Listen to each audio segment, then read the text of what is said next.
Hi, I'm Angus Kress Gillespie, your host for Old Ways in New Jersey. I'm here today with Armando Chapulin Aponte, the winemaker for Laurita Winery. It's located in the New Egypt section of Plumstead Township in Ocean County. Now, years ago, it was a dairy farm. The vineyard was first planted in 1998, and it opened to the public 10 years later in 2008. Laurita is one of the largest wine growers in New Jersey. It has 44 acres of grapes under cultivation, and it produces 14,000 cases of wine every year. The winery's name is a combination of the two owners' mothers, Laura and Rita. I look forward every time to visiting the winery, and I'm eager to learn more about it.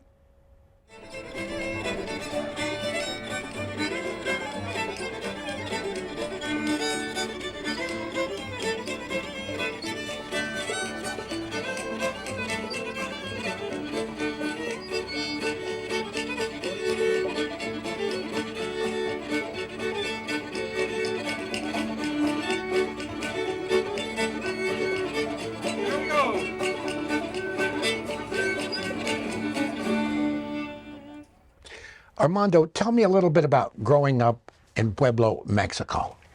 Puebla, Mexico is beautiful town, very small. I grew up with my parents and my 4 brothers, my sister and I. I've been doing farm when I was there, helping my parents, my grandfather too. We doing apples, peaches, avocados, and vegetables. So that's how I know doing grapes. So that's how I know more about it. And I introduce more in grapes now. Of course. So I've been learning more. And it's a small town. Everybody knows everybody. So when you see people, it's always good morning, good afternoon, good evening, depends on the time. But the question is always, hi, how are you? What are you doing? You don't have to say exactly what you say and answer, but it's the normally way we always say. It's a small town life. Yes, very small. And then what led you to leave Mexico for the United States? Mexico. To make me come to this country, to the United States, is better life and opportunities. That makes sense, yeah. Better life and opportunity. Yeah. And then tell me, how did you get involved in the wine industry here? I was looking for a job. Of course. And apply on Laurita's Winery. Then I have a answer yes. So I went to working to the vineyard. I started doing cutting grass on the vines. Then my weed whacker broke. I get inside to the winery. It was the winemaker there, and he says, "Do you want to help us to finish the day?" So I say yes. I was doing that. I don't have a weed whacker for the next day. He's just tell me if I want to help him to follow day. I was so happy to do that. Then I come up to the next day. He says, "Do you like to stay with us?" I did it. So that's how my coming into assistant winemaker before he's retired.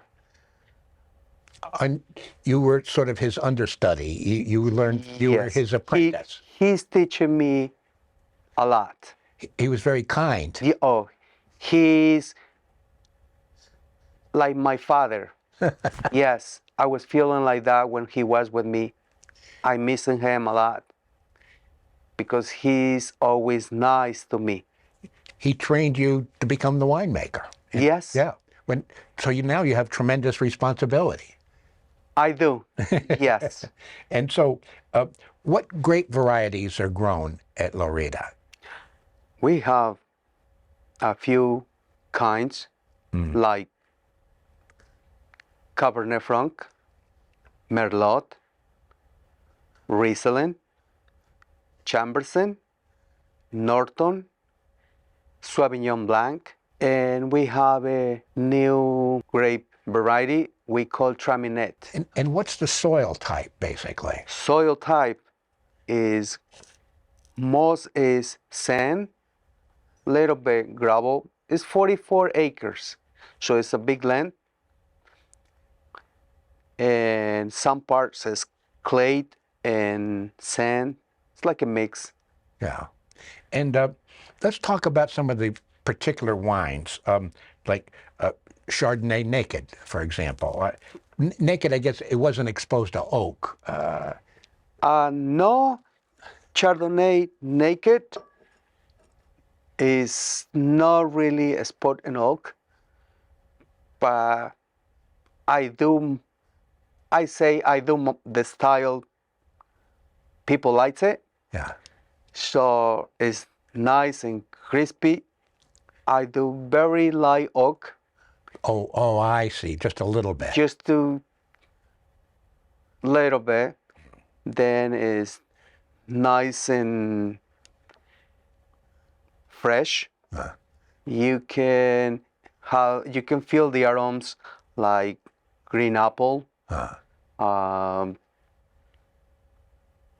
jasmines. You can have that, but it's very drinkable. yeah. And what about the Chardonnay Reserve? Chardonnay Reserve is very, if you like oak, it's very oaky. You're gonna find It's Hungarian oak. Correct? yes, Yeah. you're gonna find up the same thing, the flavors or the aromas like jasmines, green apples. I say the more you're gonna find is oak, but it is very fresh. May- Depends on the time you are. Maybe a little vanilla? Oh, the vanilla you're gonna be feeling on the end, on the palate. Yeah, You're gonna feel that too. Yeah. Okay, and how about the Cabernet Franc? Cabernet Franc is nice and red, good color. It's a kind of a darker color. Yeah, it's a little bit like undercolor, but it's a little bit oak. You're gonna find the flavors or the aromas too. Depends on what you can find in there, because I can say it's probably pepper on it. Yeah.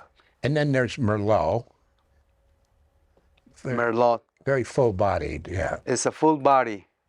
It's not too red. Some customers don't like it. I don't know why. It's very drinkable. It's really good wine. Each to his own taste. Yes. Yes. And then we have Norton. Norton. Yeah. Oh, wow. If you love dry wine and very dark red, Maybe a hint of blackberries? I say blueberry comes the aromas more. Yeah. Is a little bit more acid, but on the palate you're drinking is very tasty.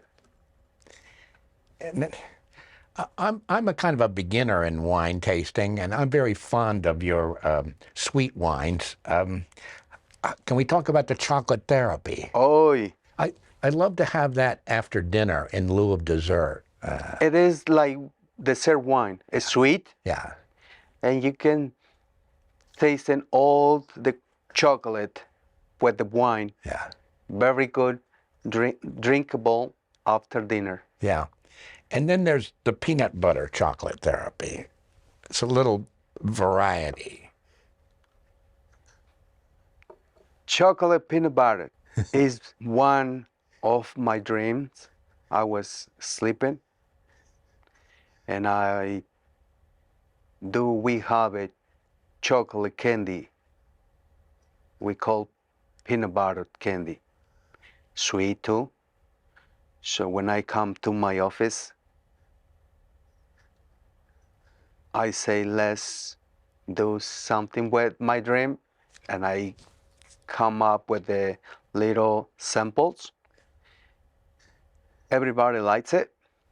So then we do the batch, and looks like customers respond really good. So your dream came true. I can say that by one of my dreams, it is coming true. Yeah. Yes. And the owner gives you quite a bit of flexibility in developing a new taste. Yes, this is one of the good things. Yeah. The owner, he let me do more than what I supposed to do. A little bit of extra. Yes. Yeah. And let's wrap up the sweet wines with Heavenly Blue.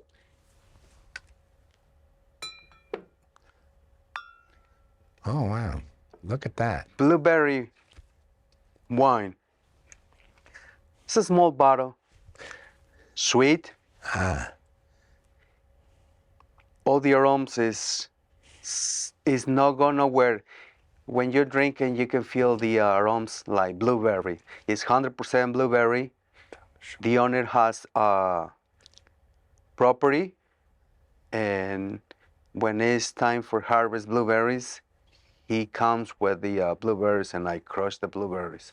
So that's why I say it is 100% blueberry. No grapes. No grape. Uh-uh. No. And then you have this whole new series, Down the Shore series. Let's start with the Windswept White. Down the Shore White, I love it. It's sweet. It's good to go to the shore. You pass by, get a bottle. When you get there, you can start drinking. I know 100% you're gonna looking for one more. Guess what? You're too far from Laurita's Winery, so get more than one. Yeah, pretty much people who want your wine, they go to the winery itself to purchase the wine. Yes. Yeah. We don't sell nowhere. No. Everything we produce, we sell in there. So it's worth the trip as far as I'm concerned. Yeah. Yeah. Yeah. Okay, and tell us about Relaxing the Red. Relaxing red. Nice and red. Semi-sweet. After you have a glass, you're gonna be relaxed. It's nice and smooth. Not too sweet, not too dry. And it's very enjoyable. An interesting series. And then there's the Beachcomber Blush. Nice rosette, semi-sweet. It is not dry. It's very smooth for drinking. And one more time, nice rosette. Huh. Yeah, it's rosé, not red. Yeah. No, not red. Yeah. Just blush or rosette. Well, thank you for going through this long list of different kinds of wines. A more general question, what is your winemaking philosophy, if we could dare to ask? My wine making philosophy is wine. It's not just wine. Wine is, for me, it's like an art. It's one of the arts. Is a drinkable.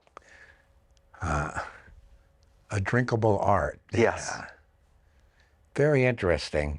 And take us briefly through the stages from all the way from harvesting to bottling. From harvest, first I do pick the days to I go look at it. when it's be ready for harvest. Then I come up with the date, and then we crush it. We have machine for crushing grapes. Then we press. As we keep doing, we put it on the big stainless steel tank to fermentating.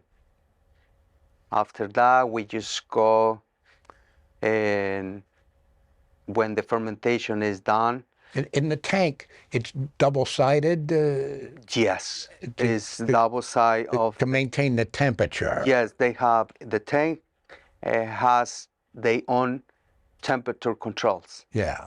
And do you put in nitrogen in the tank to keep out the oxygen, or you just No. lower it? What happened is I always keep in the tank all the way to the top. So like this, I don't have enough oxygen inside. No oxidation Yes. problem. Okay, Yes. okay. And then for the bottling, The bottling, when it's ready, I just filterating, goes to the preparing my line, and I have to make sure everything goes properly, and then I start bottling. huh, Yes. put the label on, put the top on. Yeah. Yes, we gotta make sure everything is set up properly. So like this, when we start, we not stopping to the end. So like this is no oxygen inside. So Armando, can you tell me about a time when you hit a problem in the winemaking and how you solved the problem? Problems on the winemaking time. It's always a problem. It's not difficult. Yes, I find a problem. It's just adjust it and keep going. Yeah, that goes with the job. Yes. Yeah.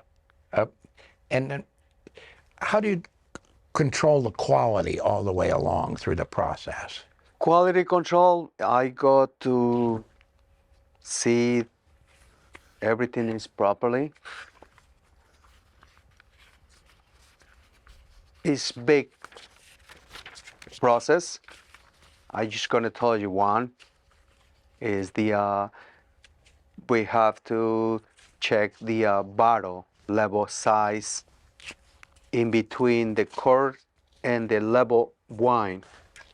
For example, you can see the bottle is not so much space in between the cork and the wine, so like this doesn't get air in, so doesn't cause damage, and the wine is not going to be good no more. And tell us, what are some of the unique challenges of wine growing in this region? It's very simple. Working on the vineyard, and is the challenge is the climate, weather. Today is hot. Tomorrow is cold or a little bit cold, so that or raining day. So that's how I say is little bipolar. It would be easier if it were more consistently warm. Yes. Or like day warm, overnight cold. So that's kind of good weather for grapes. What is one of the hardest things about winemaking year in and year out? Be year in and year out is seasons.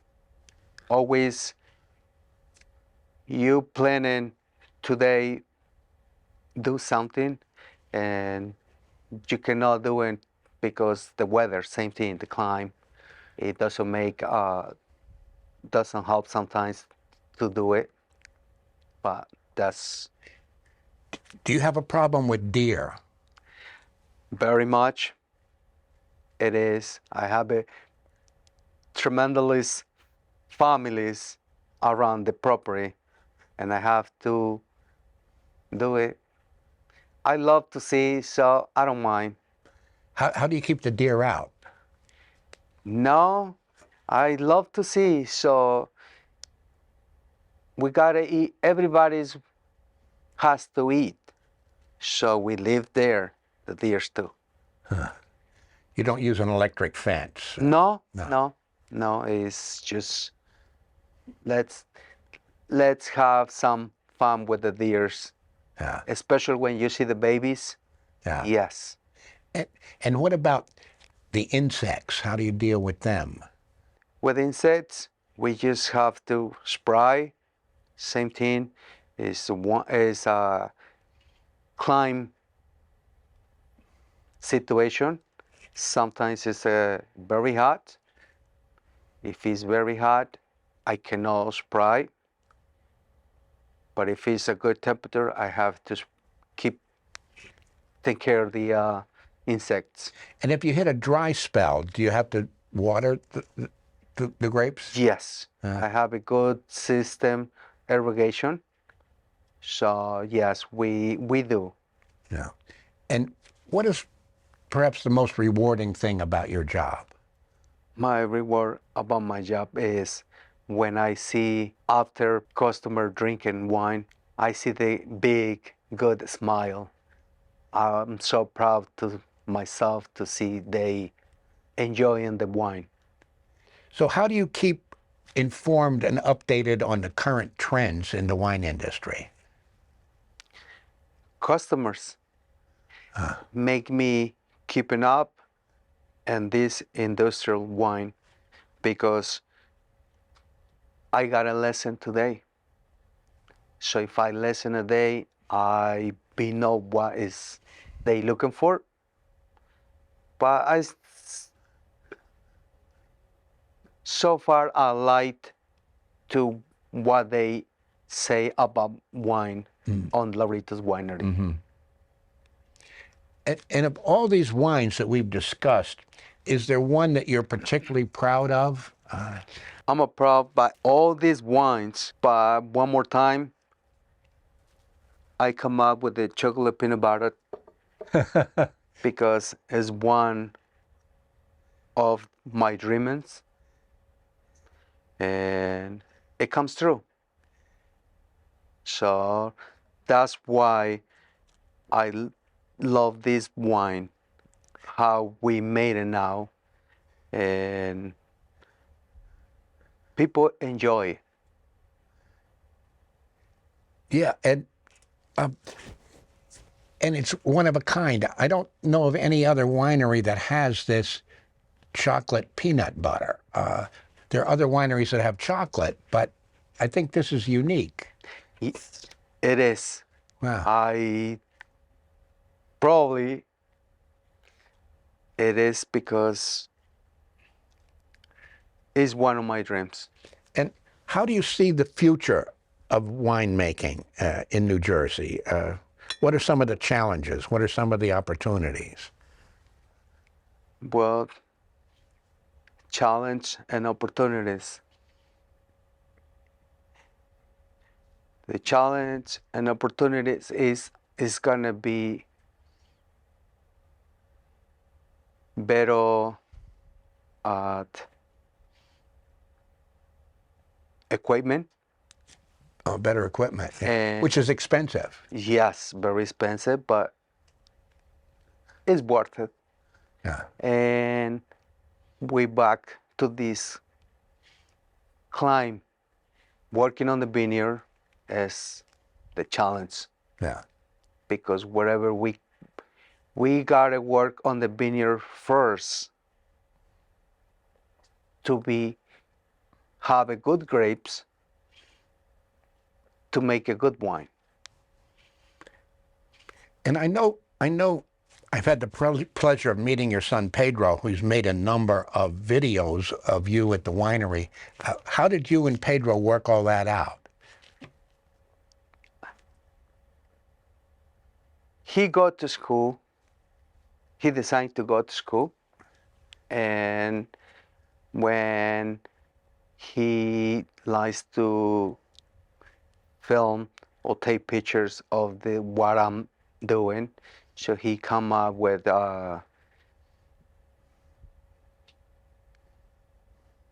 something just for us, be memories on the future, to tell him about, I say my grandkids, but I guess we went too fast, and now is we doing one video, and he likes to be work with me. Armando, I want to thank you for coming to East Brunswick Television and sharing your thoughts about Laurita Winery. Thank you very much. Thank you, Professor Gillespie, Yeah. for having me here. And now, let's take a look at one of these interesting videos made by Pedro.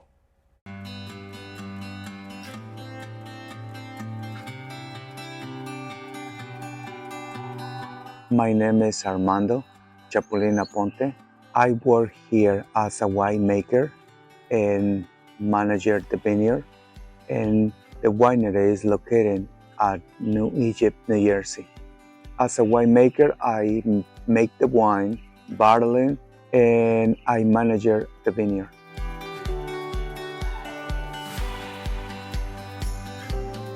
I started the winemaking. I looking for job, and I love to what I see, and I love to do the wine. I love wine too, but I love my job.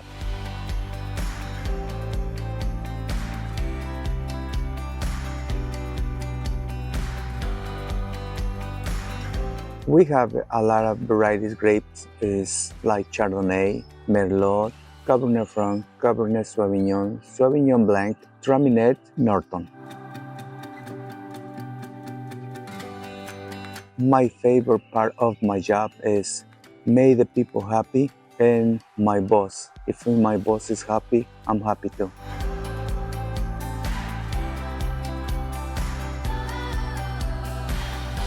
For any advice to starting making wine is do your best you can, learning, and it has to come out from your heart, because when you do with love, everything comes okay. But if you don't do with love, you not, and you learn from mistakes. Thank you. Thank you.